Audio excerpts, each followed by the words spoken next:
And I don't have to, we stay on mute, correct? On our computers, right? Yeah. Otherwise, We get feedback. Do you want to put the agenda up there? Do you want to?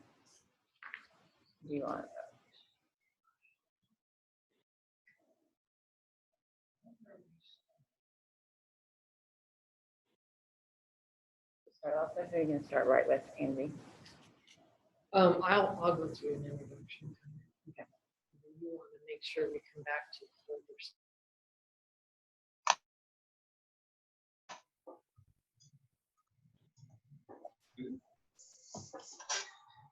Hey, good morning. We're going to be starting our final webinar, CTE webinar for this school year. We will start back up in the fall. We're not sure of our date yet, whether we'll be on for September, most likely, but this will be our last one for this year. And we have some highlights for the agenda today. We have Angie Fay, who will be with us from KSDE, and she's going to be going over student data management.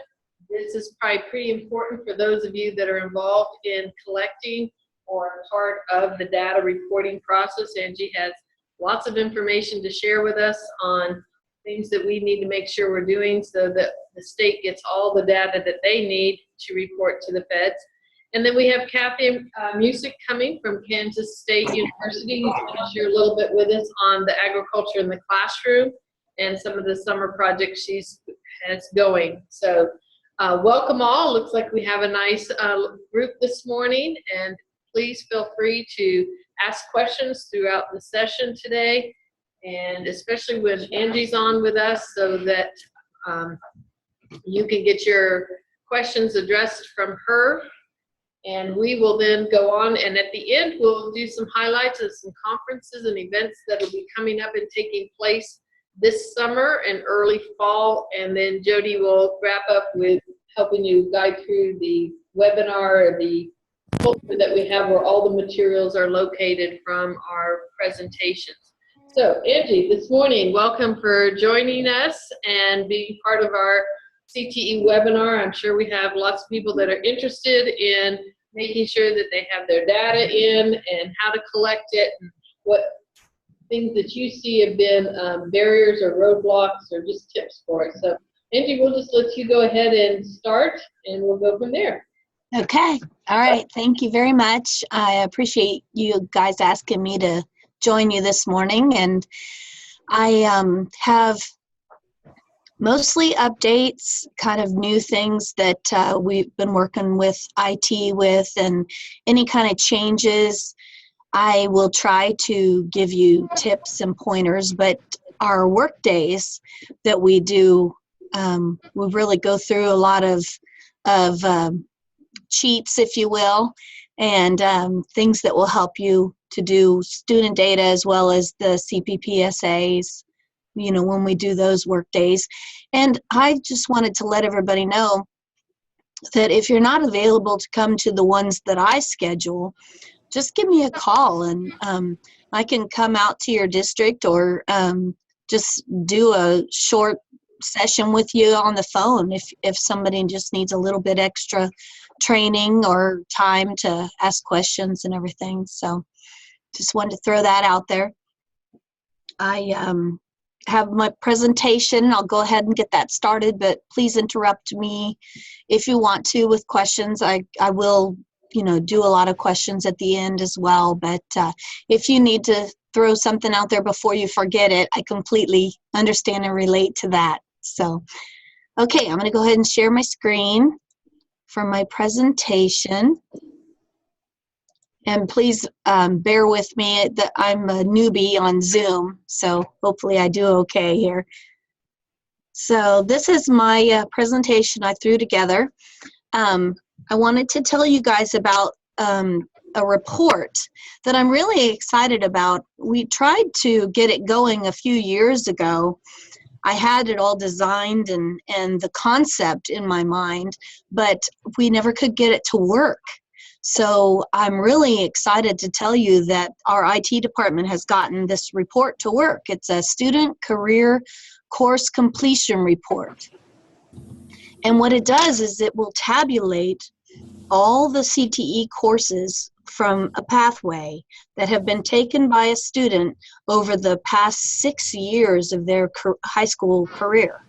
So it's dependent upon the kids' STCO records, which Pathways is as well. So it's not making you have to jump through any more hoops to get the data in there, because you already have to put that in to get the student to show up in Pathways. So it won't be a duplication, but it's going to be really make things a lot better, especially for the smaller schools who maybe don't have a huge spreadsheet already in process. I mean, you probably have your own, ways of doing things and getting your data all organized to put into Pathways.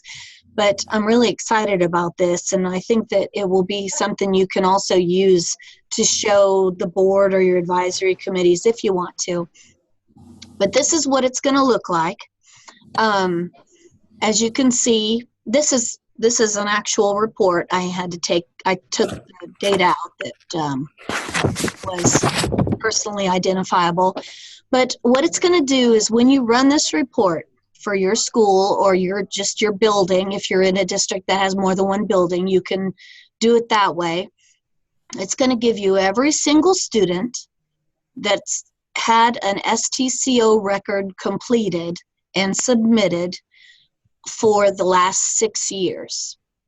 And it's going to show, it's not going to show the course they took, but it's going to show the number. I don't know if you can see it because our pictures are kind of over it, but in the right-hand column there, I don't know if I can move this. Oops, no. In the right-hand column, there's a credits column that it shows starting with the pathway that has the most credits. It's going to give you, so if you look at the example for Katie down here, she's shown in 2 different pathways, animal science and comprehensive ag. If you can't see it, I'll tell you, the last column on the right-hand side shows that she has 2.5 credits for the animal science pathway and for the comp ag pathway. So in this case, the best bet for her would be animal science because, and I'm going to throw this out there as well, because she is a non-traditional student in the animal science pathway. Okay, used to be that females were non-traditional in comprehensive ag, but that is no longer the case. Unfortunately, the feds have taken comp ag off of their non-traditional pathway list, which caused us to lose some pretty important data. We struggle with non-traditional non-traditional core identifiers every year. So any student that you can put in as a participant or a concentrator into a non-traditional pathway is very much appreciated. So I would say to put Katie in animal science as a concentrator, and then when she's a senior, she will continue to be a concentrator since she's already at 2.5 and she's in the current grade level of 15. So she's a sophomore who's already a concentrator. And then she will continue to be a concentrator until she graduates, and then she'd be a concentrator that exited that year. So if we look at Craig, the second example, he has 2.5 credits in animal science, 2.5 credits in comp ag, and 2 credits in mobile equipment pathway. So you could, most of the time we're going to say we want, of course, to be a concentrator over a participant, but if they qualify, of course. But he is a concentrator in 3 different pathways. So for him, none of those are non-traditional at all. So we would go to the next level of deciding which pathway to put him in. And I would say to look at your data and see if one of those pathways you need some concentrators in, because that will help your school as well. So we're going to look at what helps the state, we're going to look at what helps the school, and then we're going to look at the actual focus of the student. I know it sounds really bad, but this student data that we're reporting, it doesn't reflect upon the student on a personal level. It benefits the state and it benefits the school. So that's what our main focuses are going to be on.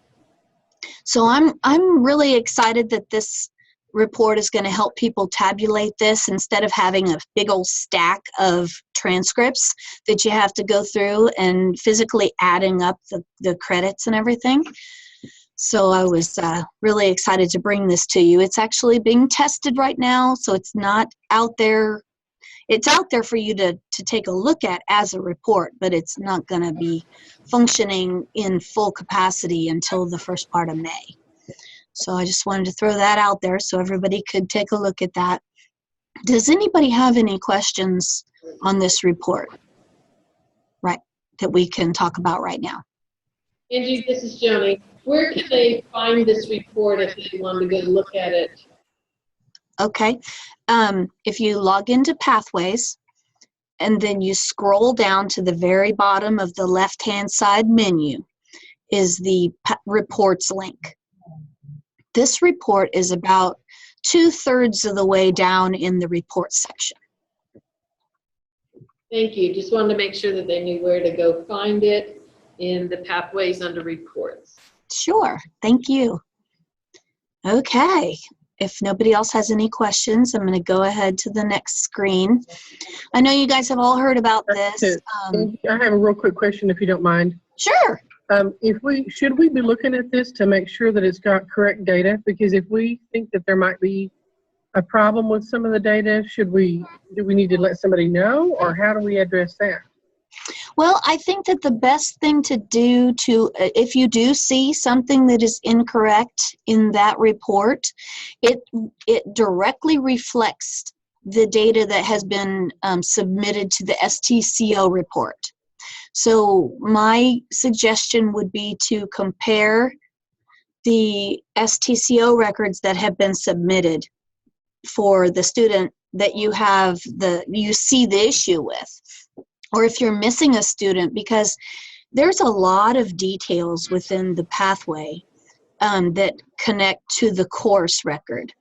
And there are a lot of times where this creates an error, and some districts are really good about getting in there and correcting those STCO report errors, and some it doesn't get done, which I completely understand, the reasons behind that. But any student who has an error is not going to show up for you to assign to the pathway. So I think STCO troubleshooting probably is your best bet with that. And then if you don't get anywhere, of course, with that, please let me know, and we can talk to the IT department about tracing maybe a certain student to see if there is a problem with that. Is that good? Okay, you're welcome. Yeah. All right, we're going to talk about our new definitions. I'm really happy to say this is the first change that we've had in quite a long time. So I've been trying to not have changes, and I want to share with everybody the reasoning behind this change is that our data that we have reported as a state to the feds has been lagging in content, I guess is a good way to say it, for quite a few years. Most of the states in our country go by a 2-credit concentrator. We actually have, for as long as until now, gone by a 3-credit concentrator. So our rigor is higher, but that also in turn makes our data lower. So we have struggled with having data that is comparable and meeting our percentages that we need to meet. So in response to that, we decided to go ahead and lower the participant to a 1/2 credit. which will cover anyone basically taking one course most of the time in a pathway. So even, if it's an intro course, if it's a technical course, they're going to be a participant, because the intro course is not required in most cases unless it is a prerequisite for another course, which most of them are not, but there are a few. And the other change is the concentrator is going to be a 2 credit. So your participant's going to be from a half credit up to a 2 credit, and then they become a concentrator, which they will stay at until they are a senior. Once they're a senior, then you report them as a concentrator that exited, and that's when you are going to have to put in their grade. It can be an average of their grade. It can be the average of their competencies. Still depends on what your school chooses to use. It can be a third-party technical skill assessment grade. You can use any of those as the percentages. There are places to put those numbers in. The assessment is listed separately. The assessment grade or the grade level averaged for the student is right above that. We have taken out the industry recognized certificate as the checkbox for a concentrator that exited, okay? Reason being is that we have that KPAC report. So that basically is collecting the certificate data, and it's doing a lot better job of collecting the certificate data than Pathways ever did. So we just took that out and we replaced it with the word completer. So if you have a student in your district that has earned 3 credits in a pathway, in the same pathway, they have a certification or pass a third-party assessment.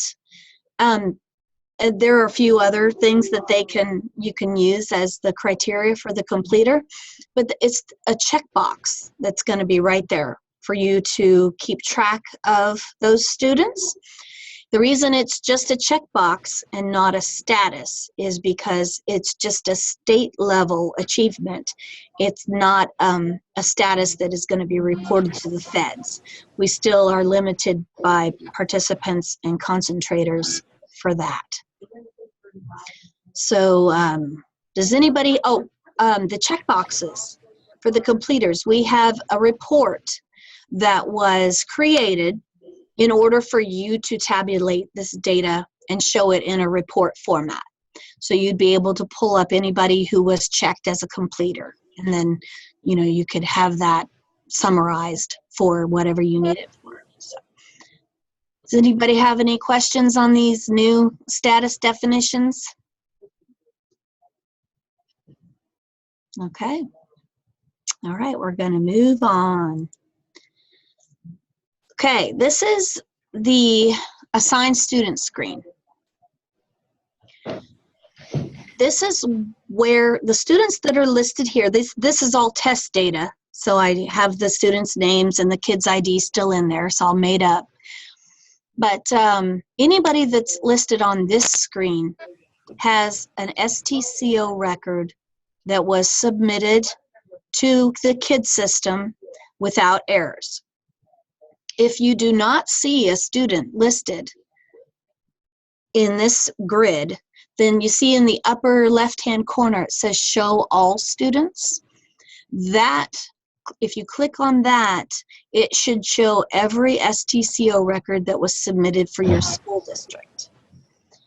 There have been a few instances that I want to discuss with everybody for the possibility that a student did not take a CTE course in this current school year. Maybe they just were busy doing other things, or they had other things that they had, classes that they had to take, but they're still a concentrator or a participant. Those students may not appear in your list, and that's at this point, something that we cannot fix unless they have an STCO record in kids. And so what I would suggest is if you're missing a student who did not take a CTE pathway course this school year, have the person who submits the STCO records just send up an English class to the kids, or a math class, or just any class that they took this year, and that will put their name in this list for you to select, the show all students list. Okay, I know that's the only thing that has come to my attention in the last couple years that has been a downfall of picking students from this screen. We have reorganized our screen a little bit. You see where the green arrows are. Andy, this is Jody. Hi. Okay, I want to stop for a second because a lot of what we're finding out, like in Cheney Building, there's about 3 different people that do some of this data.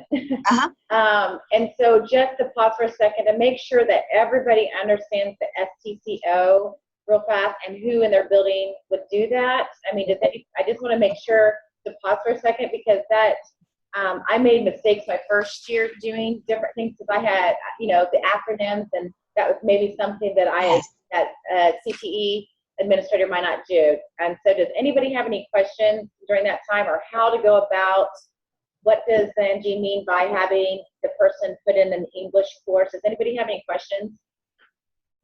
Or is it just me? But I mean, that's a big point, and I appreciate you saying that, because a lot of school districts, the person who does the student data reporting in the kids system is somebody completely different. And the STCO report is a student teacher course outcome report, and it links everything all together. And it more than likely is not the teacher or the CTE coordinator who submits that data. So that is a very valid point. I appreciate you bringing that up. All right, well, everybody's pretty quiet, so I was just maybe the only one, but thank you. No, I'm glad you said that. Yeah, thank you. So when you're looking at this screen, you take a look at the columns. Besides the name, of course, which you're going to use to determine what pathway they're going to go into, we have created the suggested pathway per kids STCO record. So that kind of does what this new report also does. It will show you which pathway, according to your STCO submission, that student should be under. But the only thing that it doesn't do is collect data for 6 years like the report does. This screen will only show you the current year suggested pathway. And for most students, that's perfectly fine, because you can change the pathway from year to year. Students' interests vary. So don't feel like you're locked into one pathway if you make that decision. But we also have this other column, the prior year assigned pathway column, which is the second one. And we moved the two so that the prior year would be the first one you see, because most of the time the students stay put. They usually are fairly focused, I should say.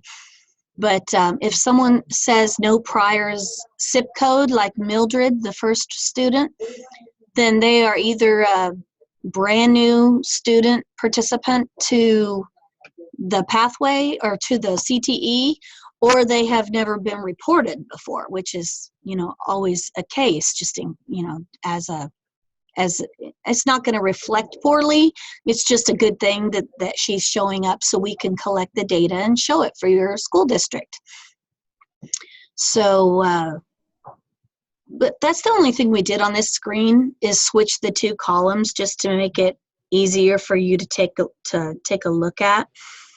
I just want to make sure that everybody knows that this is not the only screen.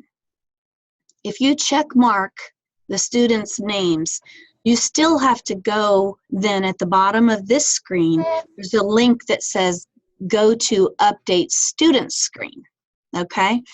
And it's in that screen that you verify the status of the students.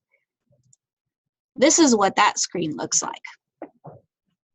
And in the picture before, I didn't show it, but at the bottom of this, you see it says go to assigned students page, because you can toggle back and forth between the two. But I would suggest submitting any data before you try going to a different page, because you can lose. There is the option, unfortunately, to lose data on this page if it's not saved, you know, as you've done it. One of the things, if you can see this, the page size is in the lower right-hand corner of that screen. A lot of schools might have less than 10 students listed, but a lot of schools might have more than 10. And this screen starts at 10 students.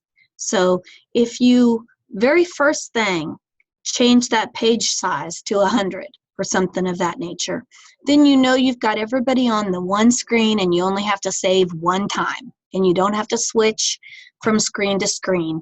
That is a big tip that I've learned. So please be conscientious of the page size so that you don't accidentally not save data that you've put in. So, okay, so this shows Reagan is an 11th grader and is a concentrator. Kobe is a 9th grader as a participant. And it shows for your concentrator who exited, Kenton, shows you where you can put in the percentage of competencies learned. That is also where you could put the grade average of their pathway courses. Or if they took this fake assessment called construction assessment after fix, then you put the grade level in there. And it also shows you the completer box, and there's a definition below of all the requirements. So if you see that, it's just in black, it's not in red or anything. But that's there so you don't have to fumble around for the papers to say, oh yeah, what was a completer and everything. So this update student screen is very important for verification of data. The single parent status will always default to no, but that is one of the things that we encourage you to take a look at. If there is a student in your school that is pregnant or has a child already, then this is where you report it. And I do believe that this is the only place that this is reported in all of our state reporting. So it is part of the Perkins funding, and that is why we have to have you report it. I know it seems a little intrusive, but it is, for whatever reason, part of the Perkins funding that the feds have put out there as something we have to report. So we want to make sure we click on submit in the lower left-hand column. And I think I've covered everything. Hold on, maybe one more thing. The seniors, I want to make sure that your seniors, they should error out if they are left as a participant or a concentrator. Seniors cannot be anything but a concentrator who exited. So if you have accidentally checkmarked a senior that is not a concentrator, there is an option for you to pick in the drop-down menu of unassign this student, so that you don't have to go back out to the assigned student screen and then go back to this one and everything. But that is something that we put in last year, just, you know, for ease of use, just to let you know that, you know, you don't have to leave them as unassigned. You can go ahead and take them out just with one click. Okay, I think that's what I've got for the assign and update student screens. Does anybody have questions on those screens? No? I either did an excellent job or you guys are rocking, that's for sure. So, okay, I'm going to go to the next slide. This just lists when my student data management work days are listed. I've only got 2 planned this year. Got Hayes on the 22nd, and then Lawrence on June 13th. Now, I can schedule others, and I can come when it's good for you. So that's why I thought I'd just throw 2 of them out there and then just see what people want. Last year I did about 10 phone conferences for districts, and they had several people in the room, and we all just kind of sat in there and they asked me questions as we did the CPPSAs. That worked really well. So if your district is one of the districts where you have several teachers that do the student data management, or if you, as the CTE coordinator, just want to sit down with me on the telephone, that's perfectly fine. I would love to do that for you. So please just send me an email or give me a call, and we will get that planned for you, and on the date that you need, because that's this time of year especially, everything is packed in there, and it's hard to figure out when you can do stuff and when you can get away. So I just threw this in there as why do we collect student data? You guys might already know all of this, but I just wanted to go over it, and just to let you know that we are accountable for the student data. We are accountable for our whole state funding. This is federal funding. We have to pass all of our core indicators. And as a district, you are also required to pass all of the core indicators with your student data. Now, if you don't, there are action plans that Martin has you fill out for the funding and everything. We have never done it, but there is the possibility of taking some money away.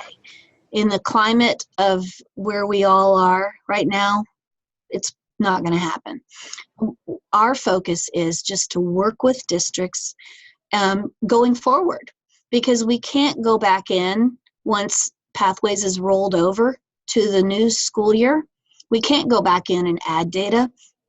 So we're just going to go forward, and we're going to make sure that the data is put in to make our state picture clear and competent, maybe, to make it look like it really is, because we need to justify both our state and federal funding. And I just wanted to let you guys know how important what you're doing, putting in this student data, really is to the whole state, because the Perkins funding is quite a chunk. So I think that you can also use, I know that you can also use this data to present to your board or to your advisory committees to kind of see, where we are, and thank them for their assistance. So I think that's all I have. Does anybody have any questions at all for me? And if you can't think of any right now, my Pathways Help Desk at ksde.org is the email. Just shoot me an email, or give me a call, or whatever works out for you. Unfortunately, I don't have it on my screen like I should, but my telephone number is 785-296-4908. That comes directly to me, but if for some reason I'm not sitting here at my desk, it will roll to Martin, and then it will also then roll to Kelly Byrne, because she's on the Pathways Help Desk as well. But then it will come back to my phone to leave a message. We try not to have that be the case. We try to have somebody here on the help desk at all times, but unfortunately sometimes things do come up that it's going to roll, and I apologize ahead of time for that. But if you would prefer to just send an email, then wherever we are, we will answer your email for you. Okay. Angie, there was one question. Are we to do anything with career goal data? With what data? Career goal data. Janet? Oh, that is always an optional field. If your school still utilizes the career pipeline or still uses that option as a way to put in the students' goals, I mean, you can, of course, use it for your independent plans of study. I mean, it's always there. It's not a requirement. It is there just to help you if you need it. Does that answer your question? Yes, I think so. Okay, good. Okay. Okay. I don't hear any more questions. Joni, is there something else you want me to address?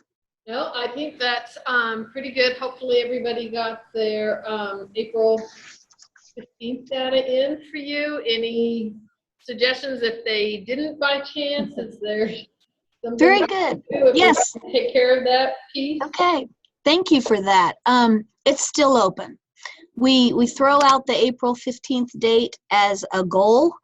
I don't close it until after student data is closed, because I know that some districts have challenges that I can help with, and there are a lot of times where I'm helping people with student data management, the full-blown student data management, and I noticed that they still have follow-up that is sitting out there.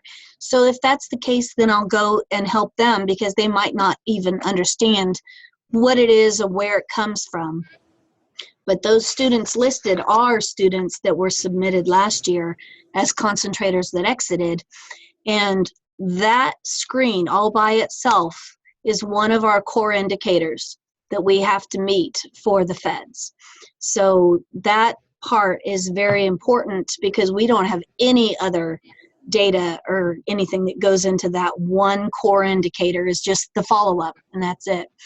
I do have a handful, maybe 10, 15 schools that haven't submitted anything, but I'm going to send out an email and maybe give them a call.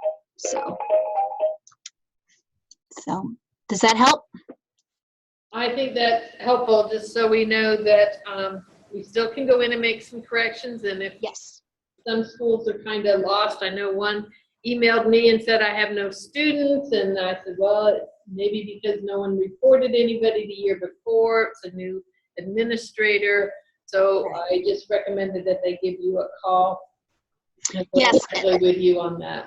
Sure, yeah. And I usually go right out with them to Pathways, and we pull the downloadable basic enrollment report. Sorry, my phone keeps ringing. Forgot to put it on Do Not Disturb. But we pull the downloadable basic enrollment report. And what that shows, if you pull it up for the year that we just finished, it will show you what was submitted for the school year last year. And there's been a few schools that I've talked to that they have lots of students listed, but they're all participants. And so whether or not they meant to do it that way, or whether or not they just selected the names in the assigned student screen and did not go over to the update student screen to verify that data and submit the concentrators. But the only ones you're going to see for follow-up are concentrators that exited. So they're only going to be your seniors. So yeah, we do a little bit of troubleshooting just to see if we can figure it out.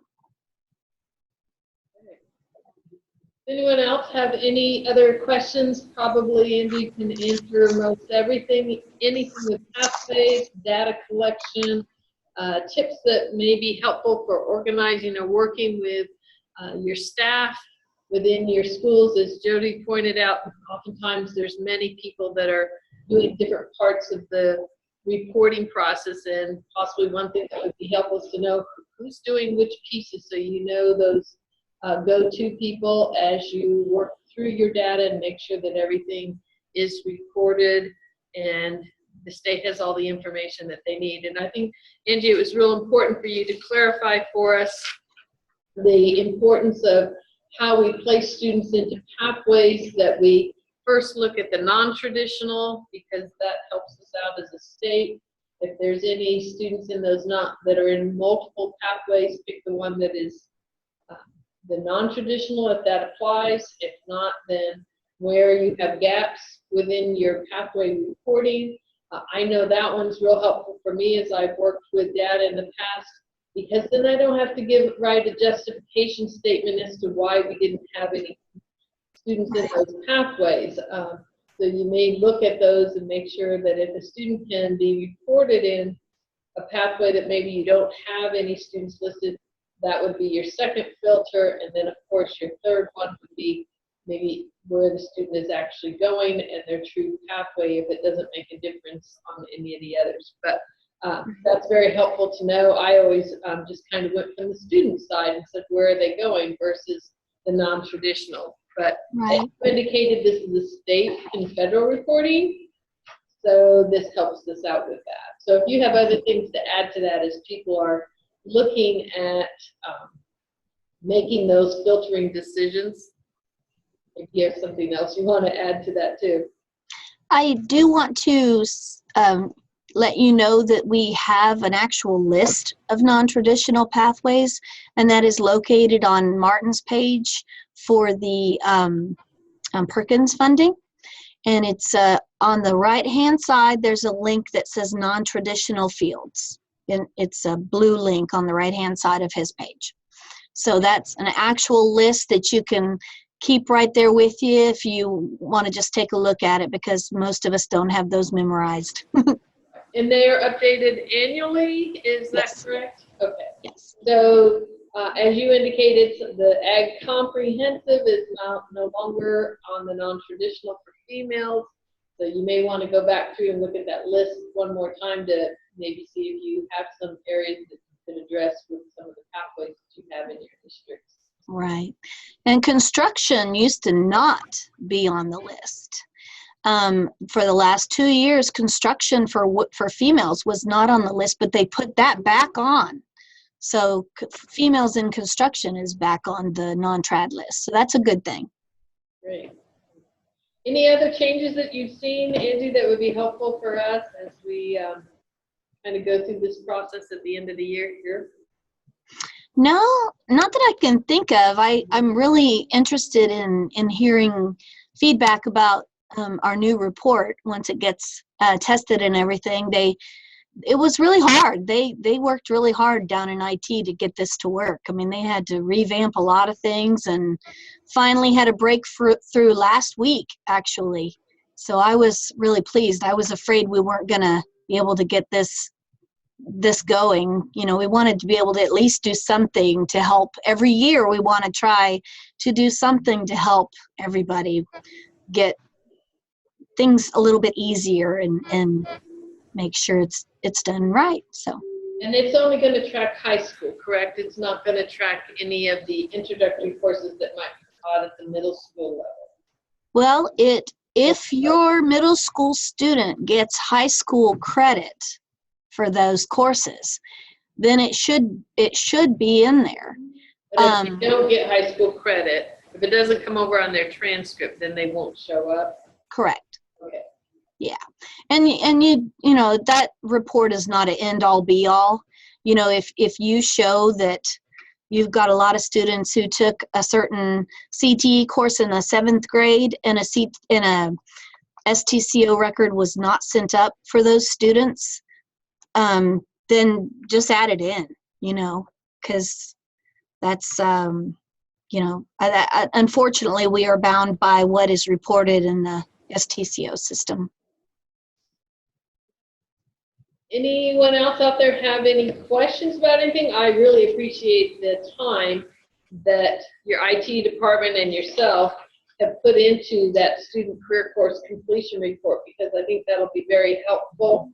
Yes. For all of us as we are not only looking at reporting the data to you, but also looking at our success factors as we look at our clearinghouse information, how we're trying to leverage some of these reports and scores that we have of moving our state forward, that if we see that we maybe don't have areas as strong as we would like, we can come back to this report and double check everything there so that everything is moving things forward. Sounds great. Other questions from the group out there? Okay. Well, Angie, I appreciate you spending time with us this morning and sharing this and posting the 2 sessions that you're going to be hosting in May on the student data, and also extending the invitation for districts to contact you directly. So if those 2 dates don't work for you in your district, then certainly give Angie a call, and we can work some things out with maybe a district-wide or a small regional-wide broadcast similar to this one possibly, or just answering your questions on the phone if you just have a few things you need clarification on. Angie, I sent out to this group, I'll send it out as a reminder as well when I push out the recording, is if there are interest in this area to have a host something here at ESDAC for you to come. If there's interest there, I'll get in touch with you. So Okay. we'll see if the need is there. So they don't have to drive as far, I guess. You'll have to drive. They won't have to drive. Sure. Okay. All right. That sounds great. Thank you very much for inviting me. Thank Thanks. Have a you. good weekend. Yes, you guys too. Thank you. Thanks.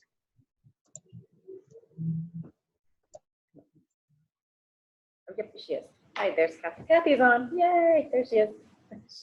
Okay, we have Kathy has joined us also this morning, and Kathy, I know that it's a little bit earlier than I projected, but if you are ready to go, we will give you the opportunity to share some things of what you're doing with the Agriculture in the Classroom projects.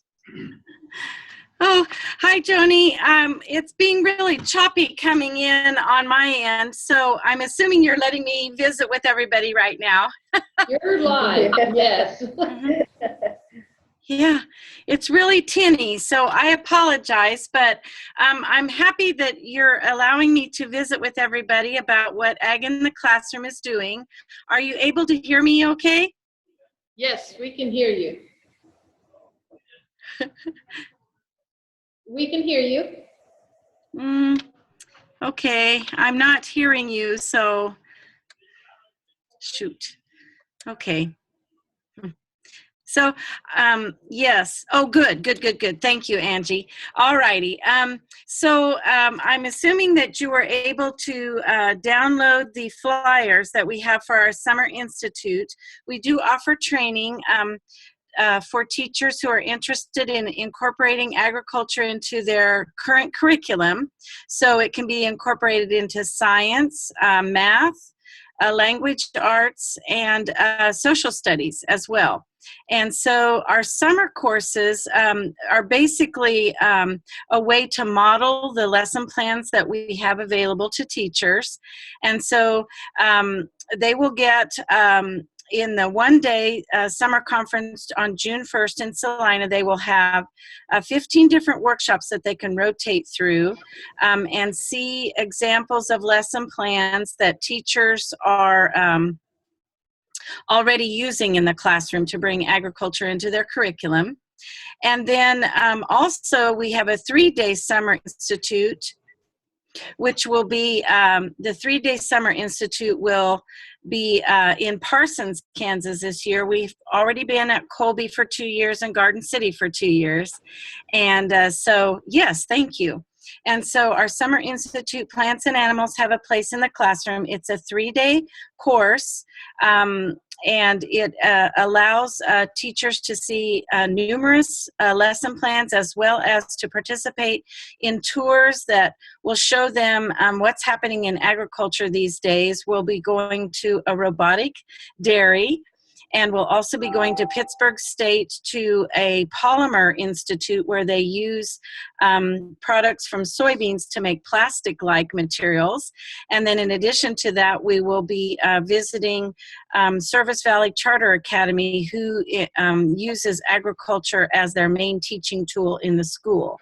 So they have a greenhouse. They also have some animals, and they have a group of teachers that are very dedicated to using agriculture as the main tool to teach all the curriculum that they are required to teach by the state. So those are a couple of things that we have available.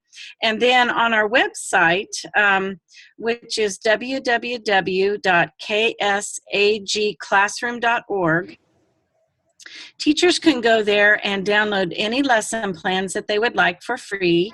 And then, yeah, there's our website. So you can go to the teacher website and you'll be able to sort through lesson plans either by ag commodity, so such as corn or wheat. And you can also sort by a category like social studies, math, science, and that sort of thing. So it should be easy to find different lesson plans and also grade levels. Yep. And we find that teachers are very happy to use these. In addition, under the student tab, the students and the teacher can go to that tab and look up Kids Connection magazines. And under that, then they would be able to do a reader. We have several Kids Connection magazines where they can, yes, there we go, where they can learn about water conservation, pollinators, and then we have a number of them that are also livestock related. And so we have beef, dairy, pigs, and then we just added our goats and sheep and poultry Kids Connection magazines. Now, they're not interactive, but they are very colorful and fun to read. There's crossword puzzles and so forth, and if they can download those right to their iPads or Chromebooks, that would work great for them. So those are just some resources that we have.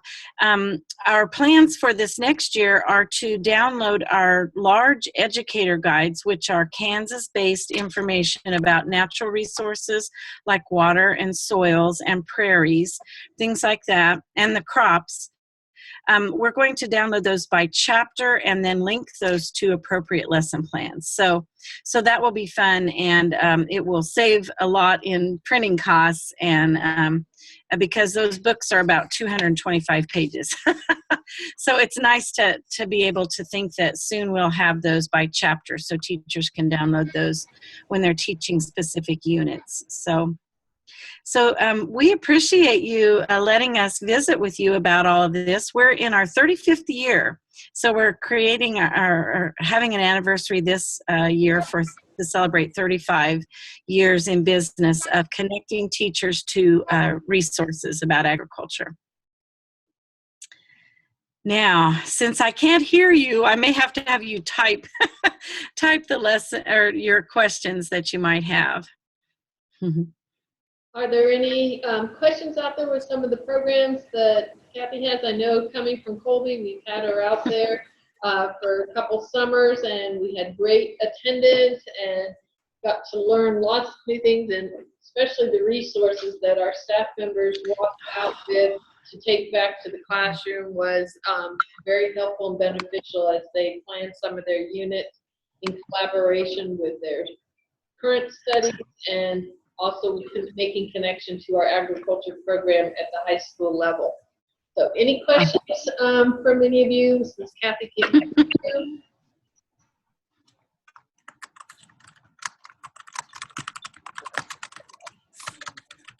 Yeah, I'm really glad that you put up that particular piece there, because so many people think, why would we use this as a tool but it's such a great lead into all kinds of things, and especially science and math, and a lot of history and economics as well. And then we really do have quite a few lesson plans and trainings where you can explore careers. One of the things that you might be interested in is having us come out and do a half-day, what we call agriculture plus STEM half-day training for teachers where we could offer CEUs. And again, we do this with individual school districts as well. We do have funders such as Cargill Cares out of Wichita and Mid-Kansas Cooperative, as well as the Kansas Department of Agriculture, who help fund that, so there's not a cost to the schools for that training. And I know the Topeka schools have been super pleased with that, and we've been in several schools in Wichita that really liked that half-day training. Okay, great. So, I'll stop sharing. There we go. So Kathy, can you still not hear us? Okay. Sorry. That's all right. Oh.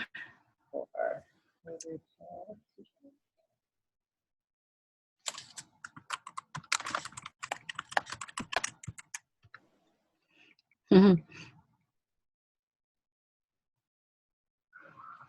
I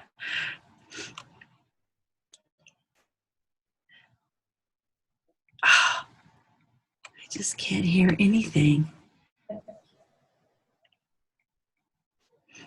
And because like her little mic's on, I mean, it's not muted, so.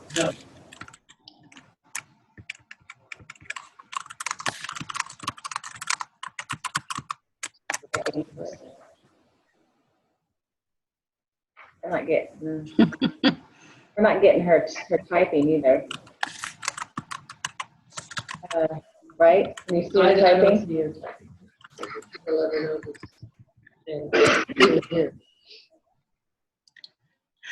Oh. Type. Change.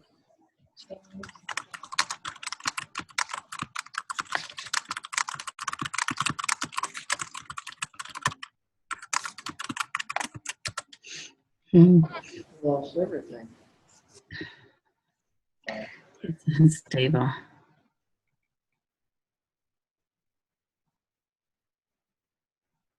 Change to everyone.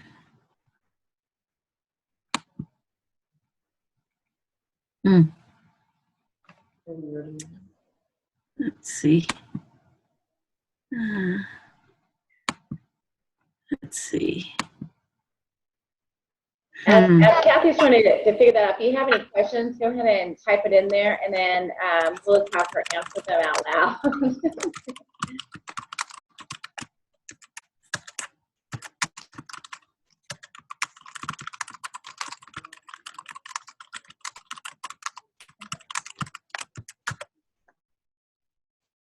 Yep.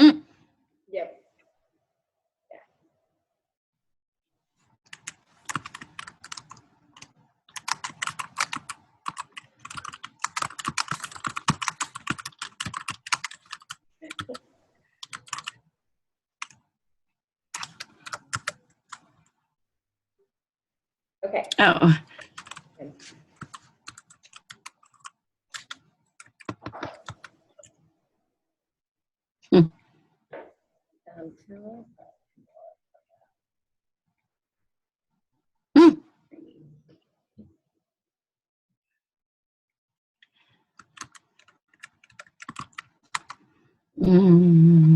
We, let me think here. We,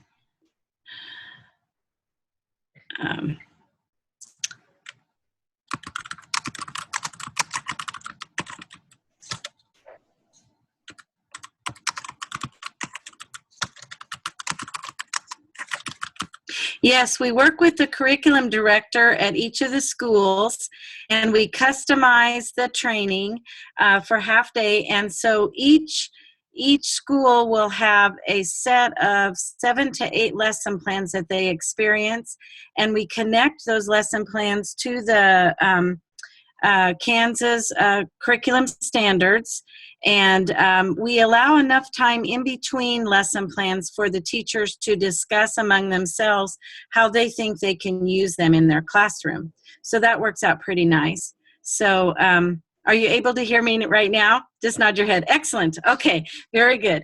Okay, so I can send you if you let me know who to send it to, I can send you an example of some of the A+ STEM work that we've done in the different schools, particularly in Topeka and Wichita, if that's something of interest to you. Any other questions people want to share out or type up in the chat so Kathy can see them? She's just not able to hear us as we move forward here. Okay. Okay, I'll go ahead and send that to your email. Okay, sounds good. So she'll be sending us that information and we'll get that out to I'll you. try to do that right now if I can. So let me go to my email and get that sent to you, Joni. Okay. Institute. Let's see, I got to remember what her email is. Oh, and the workshops are free to you because we have sponsorship from car cares and so forth. But the Summer Institute is $96. And that's a 3-day, and that includes all of your meals and travel to tours and all the resources that you get. We say that we'll give you about 50 pounds of resources in books and so forth. So it's a good deal, and that's for the 3-day. And then if you look at the flyer on the summer conference, then I think we're just in the middle. I think it's $65. I don't have that right in front of me, but we're in the regular. Yes, we're in the regular time for registration now. And then, of course, we'll take registrations up to the day of, although that doesn't guarantee you a noon meal because we've got to give the meal count ahead of that. So, but anyway, yeah. Yes, I would be very happy to work with the Ag Career Academy. That would be so exciting, and we would love to work with you on that.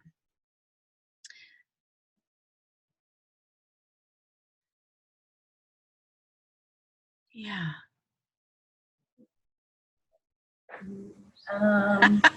Oh, thanks for the explanation about the baby belly. You know, that is such a classic way for kids to learn. And I mean, it's very good birth control, I would say. Hello. Glad you're getting that experience, my dear. That's okay, Angela. Oh, now she doesn't have the swollen feet or anything like that to go with it, but still just the weight of it is amazing. So Angela, that's great. You're just practicing to clip that box of single mom in the report. It's an awful experience. Yeah, I know. Golly. Stacy joined us from Cheney. So, okay, Joni, can you type me? Let's see.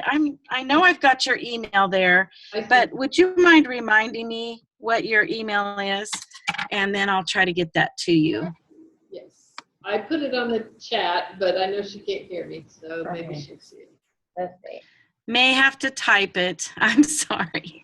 Oh, golly. Oh, thank you. Okay, thank you.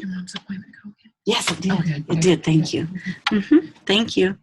Okay, so how do I do this?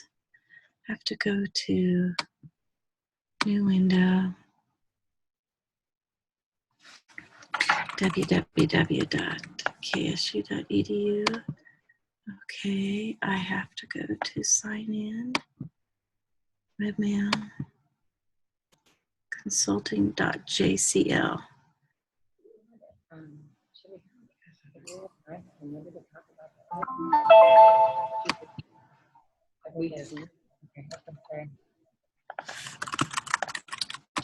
Melinda, you're there. I'm going to put you on the spot. Here in just a little bit when we're done with Kathy, would you tell us a little bit about, since we're on the ag today, would you tell us a little bit about, Jay Scott alluded to it a little bit, but we don't know much about it, about your Ag Career Academy.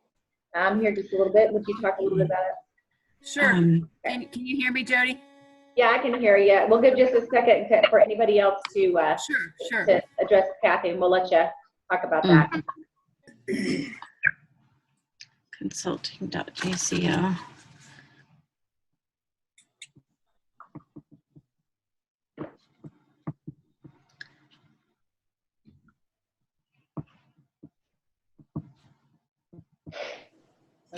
Okay, so let's go to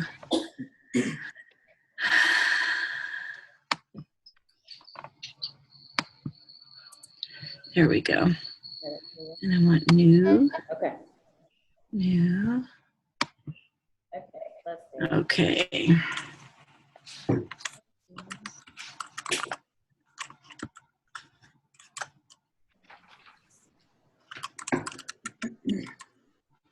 Okay, attach, computer. Okay.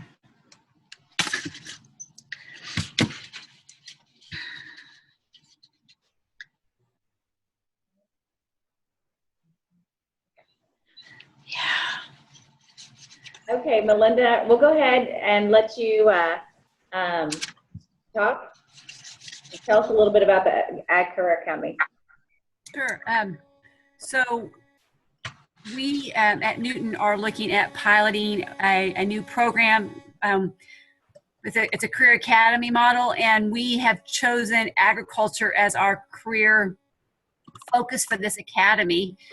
Lots of reasons for that in our district. One, because we have a elementary school that has a charter for a project-based learning agriculture curriculum already in the district, and so there's lots of interest in agriculture in and around Harvey County. So I took a group of core teachers, English, social studies, science, special ed, and our director of curriculum and instruction. We attended the National Career Academy Conference in Tampa in November, and we explored different ideas. I asked the team after we had spent 3 days at this workshop, is this a good fit for Newton High School? And if so, how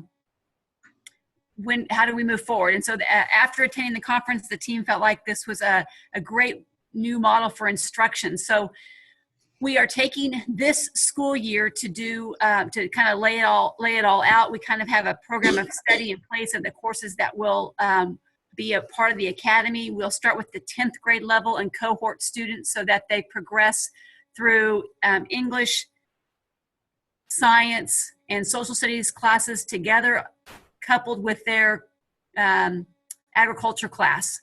So FFA will be a big part of that.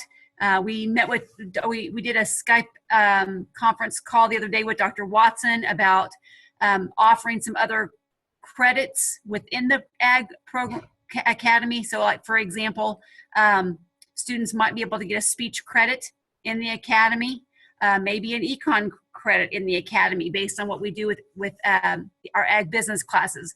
Those things are still all in the air. We are really just taking the 17-18 school year to get it planned. We really want to have things together by December so we can start enrollment in the spring semester of next year, trying to get kids to make the choice to start in this Ag Academy. So lots of hands-on project-based learning. We're going to do some project-based learning professional development over the summer to kind of get us prepared to launch the academy in the 18-19 school year. Melinda, are you the only school that has an Ag Career Academy? Does anybody else have one? Do you know? I don't think there's another school in the state that has an Ag Career Academy as its only focus. Garden City and Junction City, along with some Kansas City schools, have career academies, but none that I'm aware of has the Ag focus like we're going for.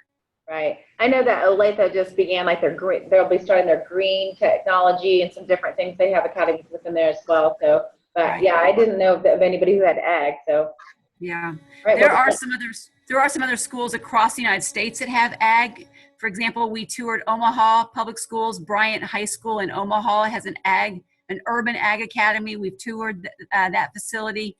We're going to Nashville next October for the Career Academy Conference, and they have 3 schools in the Nashville Public Schools that are Ag focused. So we're trying to seek out some other schools that have this, but we are finding that it's pretty unique. So a lot of it will be our own development and creation as we work through this. So here in Kathy, I think she might be a great resource for us as we start planning some of our lessons, because trying to get to teach English through the eyes of agriculture is going to be a whole different mindset for our core folks. It's when you go to Nashville a couple of years ago when the ACT conference was down there, we took tours, and there's this cute little blonde, young, probably 25-year-old ag teacher, and all these urban kids in agriculture, and she just says, it's not all about the large animals, and they were doing Right. they were doing the plant and soil, and Right. so of course we laughed and said, yeah, we know why the kids come to class, because she's a little 25-year-old beautiful kid, but it showed how you can do the Ag Career Academy and they had academies, but within that in an urban setting. So it was I think you'll really enjoy, because you'll see some new development, some new schools, and then what they've done. And classes are in corners of basements, and they've reconfigured nursing and things. So yeah, Nashville's a really good place to view some of those. Mhm. Does anybody have any questions for Melinda? That's exciting. Blaze the pathway for us. We look for you to do that. Looking for you to present at some conferences. That's right. And maybe have you back on next year as part of our CTE webinars. Sure. And some of your core teachers too. That would be exciting to see, what are some pros, cons right now? What are you guys struggling with? So no matter if any of our schools want to do academies within our schools, what are because yes, you're talking ag, but if we were looking at academies, what are some of the barriers and things that we can overcome? So thank you for that. Sure. I think we'll continue to move on. Linda, do you have some updates and some things to share with the group about events that are coming up, and especially some of the unique ones that she's got scheduled for this summer, and we'll let Linda visit. Yes, first of all, I'd like to just share with you, I did check with Carrie on the summer conference, and that's a mistake on the website that it says Wednesday breakfast will be served. It is just Monday and Tuesday. Now, there is a possibility of some meetings on Sunday afternoon, but nothing at this point. But I just, for the CTE conference, Okay. I did get that information last night from Carrie. So I just thought you'd like to know that. We do have, I'm really excited about this. One of the highest scoring schools in the country is the school in North Carolina. It's a 3A school on Autodesk and SolidWorks certifications in the whole country. And I got to hear Doug present at ITEA, and I thought, I gotta find a way to get him to Kansas, and I'm really excited that he is coming. The normal pass rate with Autodesk certifications is 5 to 10%. He's running between 80 and 85%. So I wanted to see if I could get him here. He's developed some actual review projects for each one of the 3 certifications. Anyone who attends this is going to have access to this. I do have a couple teacher practitioners in Kansas that are willing to help me repeat the training once we get it here. I would also like to recognize Joe Ryan from Smoky Hill. He told me he would help me a little bit to get some Smoky Hill people to come down with his Perkins funds and stuff. So I'm hoping we have a full house. And this will be on July 17 and 18. During the day from 8:30 to 3:30, we're going to hit the first 2 AutoCAD certifications, which is the AutoCAD Basic and the AutoCAD Inventor. Those of you that are looking at something that could work well for engineering by design into pathway certification, that AutoCAD Basic is being used in a lot of other states for the end of pathway certification. So I just like to make a point on that. I know she put it on the agenda, so you'd have the cost there for a member and non-member. It'll be 8:30 to 3:30, and you will get the access to these review projects electronically. But be sure you bring your laptop loaded with the AutoCAD Design Suite. And I might make a point maybe at our next webinar. This is it. Okay, well, I got an email that has directions how you can get the AutoCAD Design Suite free of charge. So I'll make sure that Jody has that and she can send that out to everybody, because I'm sure you'll want to have access to that. Then, because there's a few schools that are actually doing SolidWorks, which that's a little more advanced once you get through the 2 AutoCADs, there's SolidWorks. He is doing those in North Carolina as well, and has had real good success. He's going to do in the evening from 5 to 8 the SolidWorks best practices, and there again he's developed 4 projects for the SolidWorks certification, and it really focuses more on 3D, and he's going to share those with teachers. And there again, there'll be a little bit of time for some boot camp work that he's going to do, and so you will need to have your SolidWorks software. And if you have any questions on anything, get a hold of me, and I'll interface with Doug, and so we can make sure everybody knows it. The other certification that's happening this summer, ESDEC is not hosting this, but I know a number of you need to get teachers trained for the construction certification, NCCR, and I had reached out with Cloyce, and that will be June 29 and 30 in Wichita. There's a workshop flyer that I can send you that's got the registration form and everything, so just reach out to me and I'll be glad to send that. So that way you have the certifications. Another thing that I put together was, I know there's a number of the schools that are trying to get teachers where they can offer dual credit. ESDEC is offering a number of science and math credit options with using the engineering content. I also have some National Science Foundation money, so it's going to be pretty nice for you. But I fixed a sheet that has, for each of the workshops, has the advanced design applications. You can get graduate physics, math, or science credit with that one.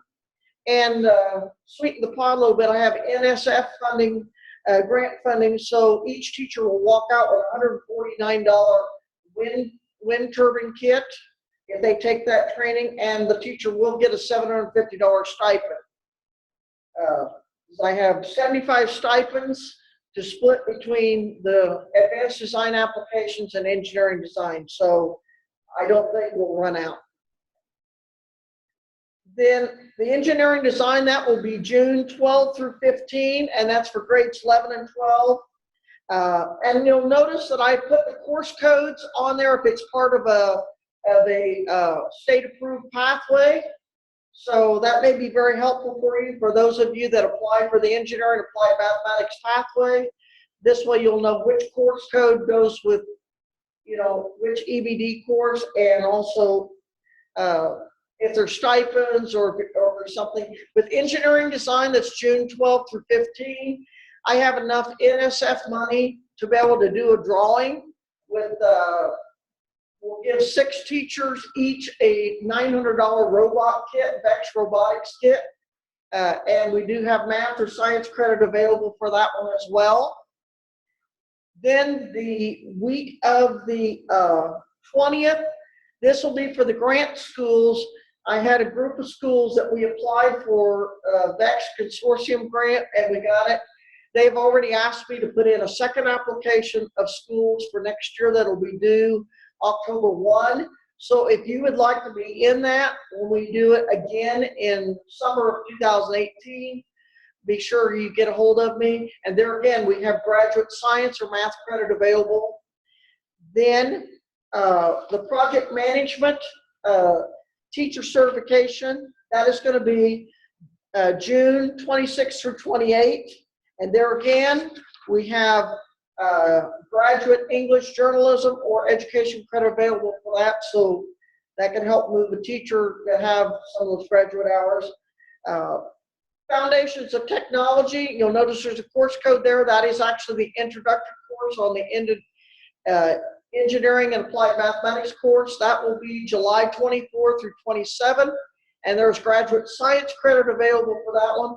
It aligns beautifully with physical science. And you can teach it at the 8th or 9th grade level. Technological design, we will also have that July 24 through 27. Susan and I will actually offer those 2 trainings in the same room because we've seen benefit from math teachers and science teachers being in the same room, because the two levels, one has more math, one has more science, but there's science and math in both of them. And so in a small school, we found that it's nice to collaborate some, and you can do even more with it. There again, graduate math, college credits available for tech design.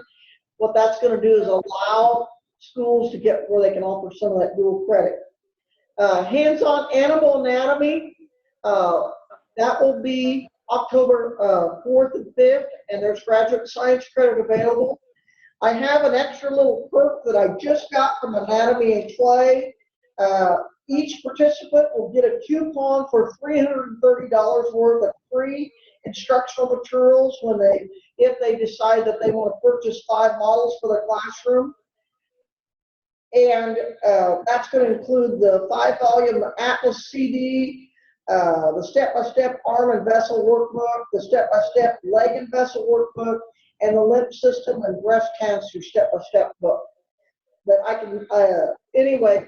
And I talked to Travis, I said, well, I have some schools that may not want to order 5. What we've done in the past, sometimes we've had 2 schools that'll order 5 together, split it up, maybe get 2 and 3, and they said they'd work with me so to give some kind of benefit. Maybe each school would get the Atlas CD or something like that as a discount. Pause for a second. I have a question. Do you need to be proficient in AutoCAD to attend, or is this for true beginners?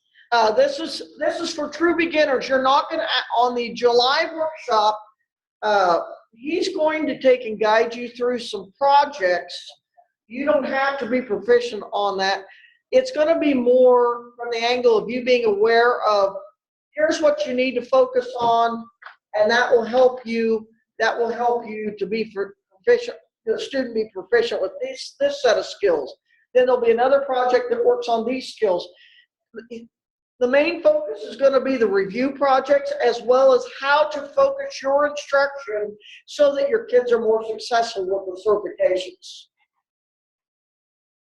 And if this gives you anything, he has done this training with other schools in North Carolina, and the schools that have replicated his practices have seen their success rate go up to about 80% as well. So I think that's pretty exciting, and I just wanted to get him here, and I can't say thank you enough to Joe Ryan as well as the superintendents that stepped up so that I'd have the 15 slots for sure that I needed to be able to cash flow to at least for sure not lose money to get him here. So I really appreciate that. Other updates? Well, and we know with, I don't know if you guys are struggling, but really trying to find that assessment that fits and that certification piece that fits. One thing with our career team here at SDAC is we're really wanting to open those opportunities and provide those certification for your teachers. One thing I will say with when the Board of Regents came down and has told some of your teachers, hey, they are no longer qualified to teach concurrent credit, which could do a disservice to you in SB 155. And if your teachers are needing to be put on a 5-year plan to get some graduate credits, these courses are graduate level science and math.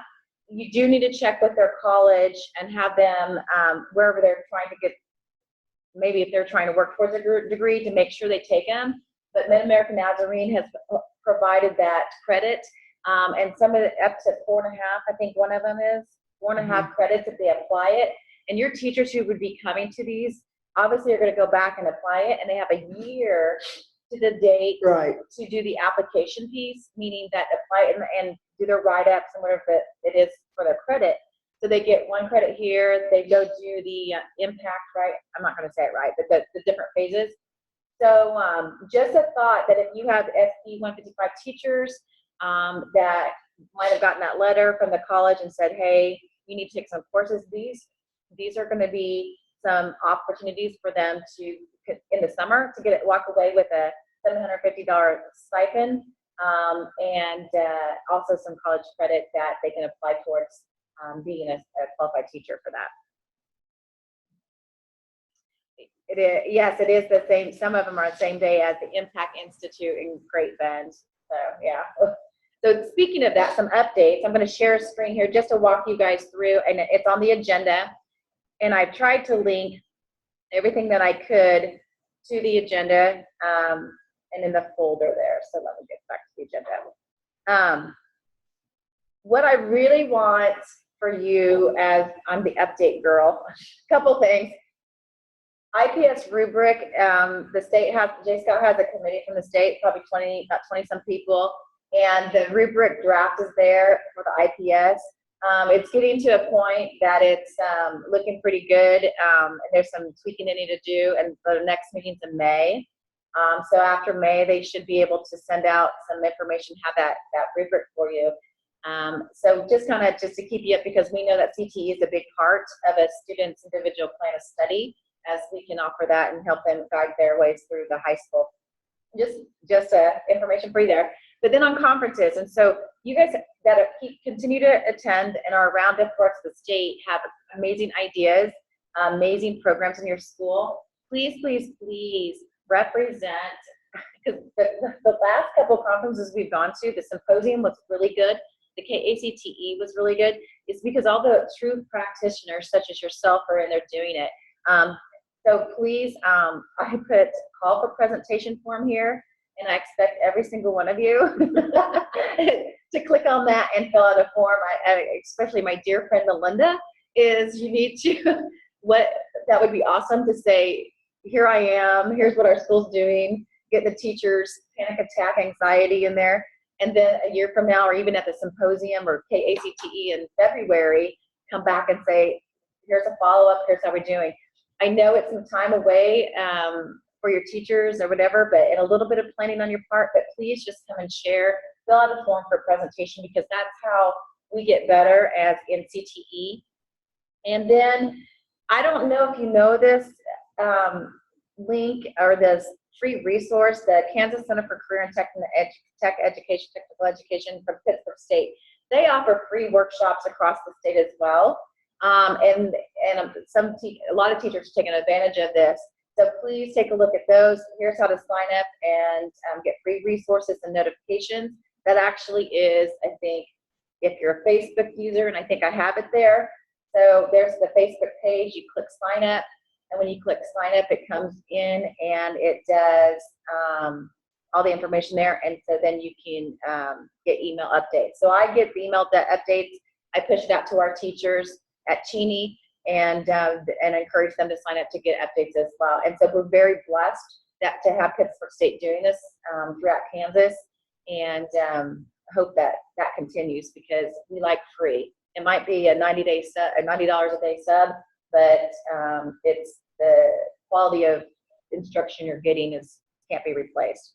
Okay, and then just long-term, KFD annual conference is coming up. And October, same type of thing. I would encourage you for the strand in our Kansas Vision is to get in there and to take a look at the call for proposals and to apply to present something awesome that's going on into your buildings. And I think that's it. And one more thing, it's not a workshop, but it's I just got the national from the national office, the Engineer by Design Network School agreements for next year. So, and I sent it out to every ESDAC superintendent. I sent it out to contacts that I had that I've kind of worked with in previous years. If anybody wants one of those, be sure and email me, and I will send you the electronic document, as well as kind of give you some extra instructions, because it's really important that they're filled out correctly so that I don't have any proper portal access issues later. And needless to say, if you take those trainings this summer, it'd be nice if we could get them all activated before we start that on June 5th. I have a couple things just to wrap up here. We are currently working on the Kansas Virtual Technical College website. Hopefully that will be up in the next week and a half. This will be a site where you can go in and find online technical courses that qualify for SB 155 funding criteria. So we're working on that, and we'll use our listserv here that we have at ESDEC with our webinars to let you know when that site is active and give you the link to that. I know several of you or your school districts, your students are enrolling for next school year, might possibly looking for some online dual concurrent credit classes in the technical areas. So we'll be sharing that information out to you. Also, if you want to put a save the date, the next Career Expo here at Hutchinson will be November 7th and 8th. So many of you are planning your career seminars, your career cruising activities, depending on what you're doing. You're looking at your calendars for next year. If you want to save that date, it'll be November 7th and 8th, again, here at Hutchinson at the mall. And we hope to have even a larger group than we had last year. Last year we had over 2,500 students come through here, and we're looking at well over that for the Fall of 17 Expo. So just some updates for you. If you have some topics you would like us to address next year, please send any of us here an email with, hey, would like to know about these kinds of things. But as a career team here, we're going to be looking at our focus for next year and mapping out some of those webinar topic areas. But if you have some in particular, we'd love to hear from you and get those on the agenda for next year.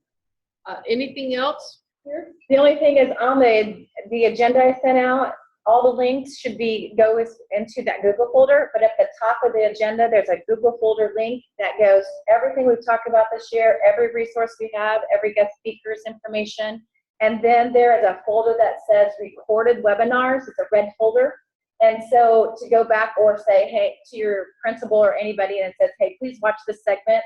And, you know, so if you're implementing agriculture, hey, go listen to Kathy's segment here. These are some great things that our teachers can go to this summer. And so please look into those and please share. We don't care who has access to that folder.